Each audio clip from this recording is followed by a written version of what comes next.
ঈদ মোবারক। ছাত্র শিবির বিপুল ভোটে ডাকসুতে জিতছে। এই বিজয় ছাত্র শিবিরের না, এইটা মজলুমের বিজয়। আমি 20 আগস্ট লিখছিলাম গত মাসে, ডাকসু নির্বাচন নিয়ে আমার প্রেডিকশন বলি, ছাত্র শিবির ভিপি জিএস সহ বেশিরভাগ আসনেই জিতবে। হলগুলোতে কিছু আসন ভাগাভাগি হবে। শিবিরের বিজয় হবে ফেনোমেনাল, ভোটের তফাৎ হবে প্রচুর। এই নির্বাচন শেষ পর্যন্ত বাঙ্গু সেকুলার এস্টাবলিশমেন্ট হইতে দেবে কিনা এটা দুশ্চিন্তা। খুব খারাপ কিছু ঘটায় নির্বাচন স্থগিত করে দিতে পারে। বিশেষ করে বামেরা শেষ মুহূর্তে নির্বাচন বয়কট করতে পারে। একটা ইসলামপন্থী দল ফেয়ার নির্বাচনে জিতে আসবে, এর চাইতে বড় দুঃস্বপ্ন বাঙ্গু প্রগতিশীল বা ভারত বা পশ্চিমাদের নাই। কিন্তু ঠিকভাবে নির্বাচন হইলে এইটা ফলাফল হবে বাংলাদেশের রাজনীতিতে সুদূর প্রসারী। সেটা শুধু বাঙ্গু প্রগতিশীলরা না, সম্ভবত ইসলামপন্থীরাও ঠাউর করতে পারতেছে না। যা বলছিলাম তাই হয়েছে, তাই না? এই ফলাফল বাংলাদেশের সেকুলার এস্টাবলিশমেন্টের জন্য এক ভয়ানক দুঃসংবাদ। পুরা সেকুলার এস্টাবলিশমেন্ট কিন্তু দাঁড়াইছিল শিবিরের বিরুদ্ধে। শেষ রক্ষা হয় নাই। এখন আসেন আমরা দেখি এই ফলাফল আসলে কি বার্তা দিচ্ছে। বার্তা হইতেছে বাংলাদেশে ইন্ডিয়ান ন্যারেটিভ পুরোপুরি পরাস্ত হয়েছে। আলহামদুলিল্লাহ। বাংলাদেশে এই প্রজন্ম যতদিন থাকবে ততদিন ইন্ডিয়ান ন্যারেটিভ আর মাথা তুলতে পারবে না। কিন্তু ছাত্র দলের পরাজয়কে অবশ্যম্ভাবী ছিল না। ছাত্রদল এই নির্বাচনে জিতে যাইতে পারত, ডাকসু তাদেরই হইতো। হয় নাই কারণ তাদের নির্বুদ্ধিতা, রাজনৈতিক অপরিপক্কতা এবং বেকুবের মতো আত্মবিশ্বাসের কারণে তাদের এই ভরাডুবি। বিএনপির এই ভরাডুবির পেছনে আছে বিএনপির কান্ধে চেপে বসা কিছু রাজনীতির জ্ঞানহীন মানুষ, অপদার্থ মানুষ। আমি একসময় দেখাইছিলাম, আজ তাদের ক্ষমা দেখায় পরিচিত করে দিতে চাই না, এরা হাতে ধরে বিএনপিকে গাড্ডায় ফেলছে। তাও একজনকে দেখেন কইছিল শিবিরের ভরাডুবি হবে, তৃতীয় বা চতুর্থ হবে শিবির। এরা হইতেছে পলিটিক্যাল অ্যানালিস্ট, বিএনপির বুদ্ধিজীবী। ভাবেন তাইলে কি অবস্থা বিএনপির। নাই বনে শিয়াল রাজা। এরাই বলছিল ছাত্রীদের হলে শিবির জিতবে না, জিতছে তো বটেই। রোকেয়া হলে সাদিক কায়েমের নাম ঘোষণা হইলে কেমন আনন্দে উল্লাস করে উঠছে ছাত্রীরা দেখেন। জামালউদ্দিন খানের 26, মোহাম্মদ শাফিউর রহমান 16, মোহাম্মদ বিরিয়ানি মোল্লা 6, মোহাম্মদ আন্দাউর রহমান শিবন 1, মোহাম্মদ আমিনুল ইসলাম খান 199, মোহাম্মদ আবু সাদিক খানের 966।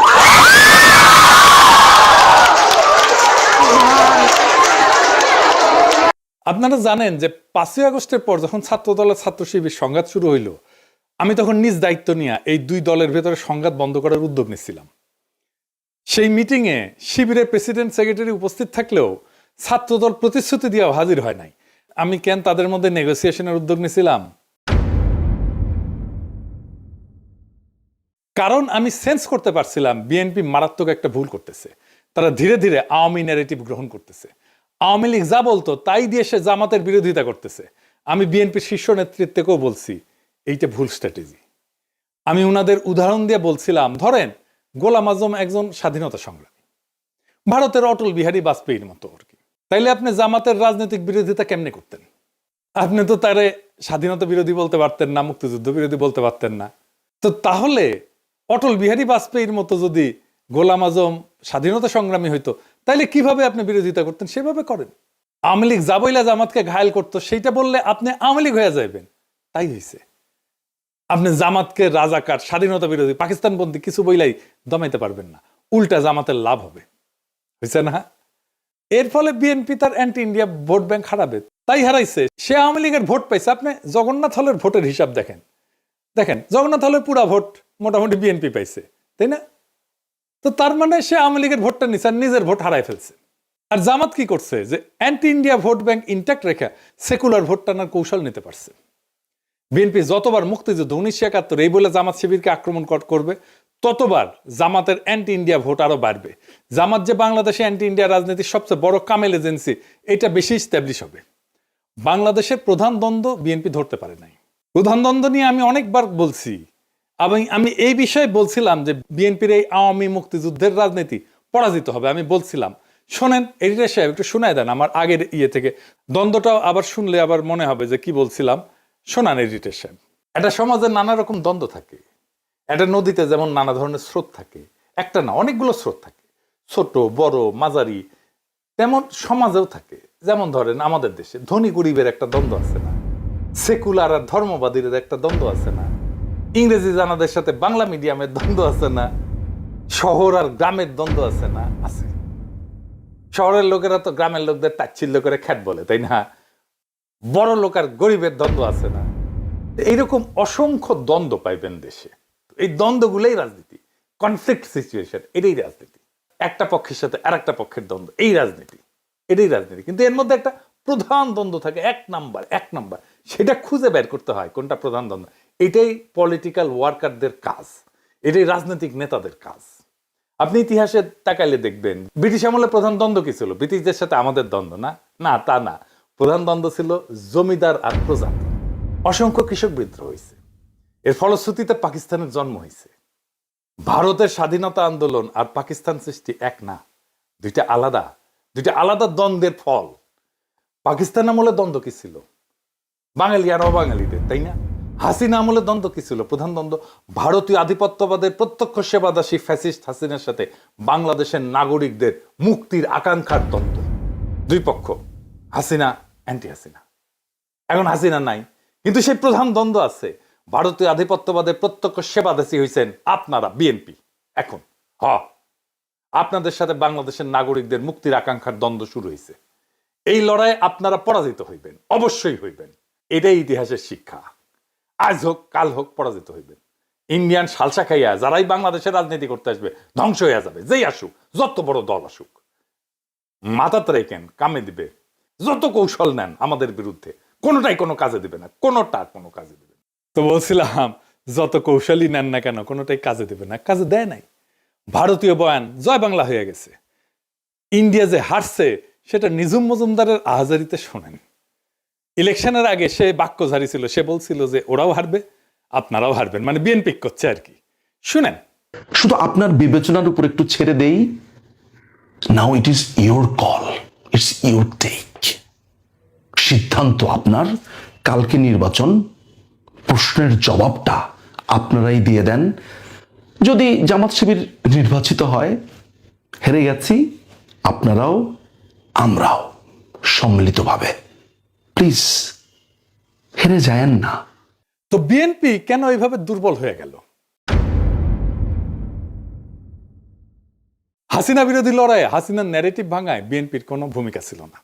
আর কালেকটিভ লড়াইয়ে বিএনপির সংখ্যা ছাড়া কোনো ইন্টেলেকচুয়াল ইনপুট ছিল না। এটা সত্য। এটা বিএনপির পছন্দ হবে না, কিন্তু যাই হোক, এটা সত্য। এটা বিএনপি বুঝতে পারেনি, নিজেও বুঝতে পারেনি, জনগণও বুঝতে পারেনি যে বিএনপির ইন্টেলেকচুয়াল ইনপুট নাই। 5ই আগস্টের পর ক্রেডিট নেওয়ার পালা চলছে, কে কত বড় মাস্টার মাইন্ড তার হিসাব করছে। এই কাজগুলো আমরা করতাম, ন্যারেটিভ বিল্ডিং এটা আমরা করতাম। এবং বিএনপি যখন থেকে আমাদের কাছ থেকে দূরে সরে গেছে, হিসাব করে দেখেন, তখনই বিএনপি দিগ্ভ্রান্ত হয়েছে আর জনসমর্থন কমতে শুরু করছে। আমি বলতেছি না যে আমাদের জন্যই কমছে, বরং কমছে এই কারণেই যে আগে আমরা যে ন্যারেটিভ তৈরি করতাম, এটা তো বিএনপির জন্যই করতাম।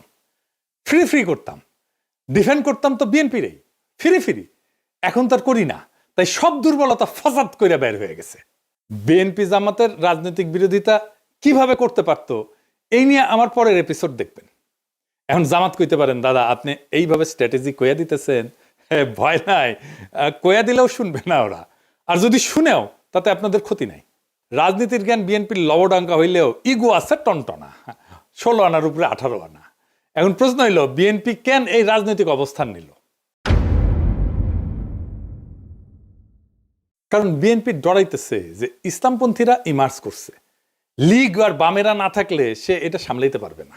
তারা এটা বুঝাইছে ইন্ডিয়া, তাই লীগের ভোট তাদের লাগবে। কিন্তু সেটা নিতে গিয়া যে নিজের ভোট ব্যাংক দেউলিয়া হয়ে যায়, দল জয় বাংলা হয়ে যাইতেছে, তার কোনো খেয়াল নাই। রাজনীতিতে পলিটিক্যাল এনিমি বা দুশ্মন সিলেক্ট করতে হয়। আওয়ামী লীগ বিএনপির দুশ্মনের মর্যাদাও দিতে চায় নাই। সে তার দুশ্মন বানাইছিল জাতীয় পার্টিকে, গৃহপালিত দুশ্মন আর কি। হাসিনা চলে যাওয়ার পরে বিএনপি চাইছিল প্রথমে যে আওয়ামী লীগ তার দুশ্মন হোক, সেই জন্য সে আওয়ামী লীগ নিষিদ্ধ চায়নি।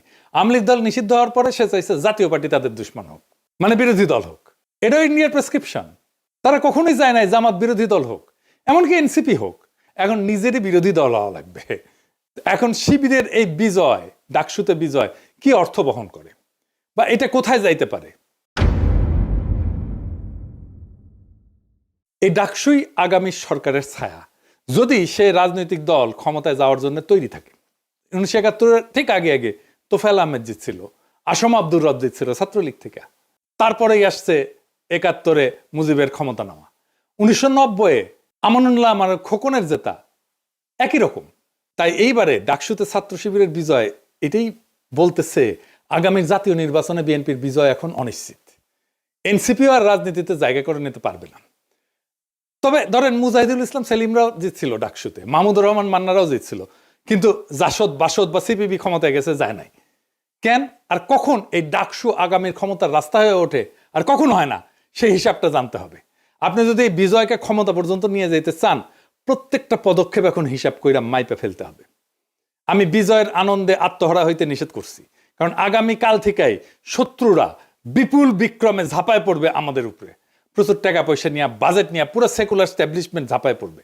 প্রথম আলো, ডেইলি স্টার নিয়ে এই লড়াইটা জিততে হবে, আমরা এটা জিতবো। বাঙ্গুয়েলুট সেকুলার স্ট্যাবলিশমেন্ট জানে না আমরা কই দিয়া কেমনে চাপা মার দিব, কিন্তু আমরা দিব, এবং আমরা ওদের সাথে আগায় আসছি। ওরা চলে ডালে ডালে, আমরা চলি পাতায় পাতায়। ফাইনালি বিএনপি নেতা কর্মীদের বলি, এবার বুঝছেন তো ভাই, সবার উপরে এইটা ন্যারেটিভ তৈরির ক্ষমতা, এটাই আসল পাওয়ার। আমার কমেন্ট বক্সে এসে গালি দিয়ে আমারে নিয়ে ট্রল কইরা রাজনীতিতে গোল্লা খাইবেন বারে বারে। পলিটিক্যাল পাওয়ারটা তৈরি হয় মানুষের অন্তরের খবর জানার মধ্যে দিয়ে, আর তার ভিত্তিতে রাজনৈতিক কৌশল তৈরিতে। সংখ্যা এখানে কোনো মোটেই গুরুত্বপূর্ণ বিষয় না। আমি 1 জন 2 জন 3 জন 4 জন না 10 জন, আর আপনারা 1 কোটি কিনা কিচ্ছু যায় আসে না। আপনি 10 জনের কাছে হাইরা যাবেন। জাতীয় নির্বাচনে একই ঘটনা ঘটবে, তৈরি থাকেন। আজকের ডাকসু নির্বাচনের ফলাফল কোনো সাধারণ ঘটনা না, এটা এক নতুন ইতিহাসের সূচনা, এক নতুন দিগন্তের ইশারা। যারা মনে করছিল ইসলামপন্থীরা কেবল প্রান্তিক শক্তি, তাদের ধারণা ভেঙে চুরমার হয়ে গেছে। এই বিজয় প্রমাণ করছে সঠিক ন্যারেটিভ, সংগঠনের শক্তি আর জনগণের অন্তরের খোঁজ জানা, এই তিনের মিলনেই ভবিষ্যৎ লেখা হয়।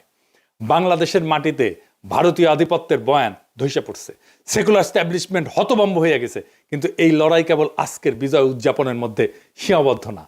এখন থেকে শুরু হবে আসল সংগ্রাম, ন্যারেটিভ ধরে রাখা, তা আরো বিস্তৃত করা, আর জাতীয় রাজনীতির ময়দানে এই বিজয়কে রূপান্তর করা।